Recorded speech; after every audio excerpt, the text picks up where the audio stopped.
Friends, આજે મારા નિહાનના 2 month પૂરા થાય છે, એટલા માટે એના મામા ડેકોરેશન કરતા જાય અને શૂટિંગ પણ કરી રહ્યા છે, તમે જોઈ શકો છો.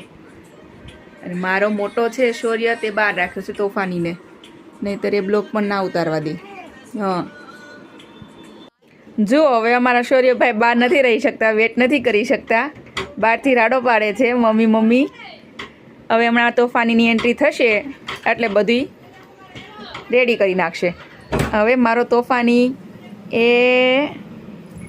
આ જો આવ્યો, મારો તોફાની આવી ગયો. જો મારો તોફાની આવ્યો, જો આ મારો મોટો તોફાની. શૌર્ય અહીં મારતો નહીં ભાઈને, અમારા પાછો ભાઈને બહુ મારે ગાંડો. શૌર્ય અહીંયા જો તો મમ્મી સામે હાય કહી દે બધાને. શૌર્ય હાય બાય નો કહેવાય, હાય કહેવાય બેટા. બાય, આવજો આવજો કે બધાને. જય માતાજી કહી દે.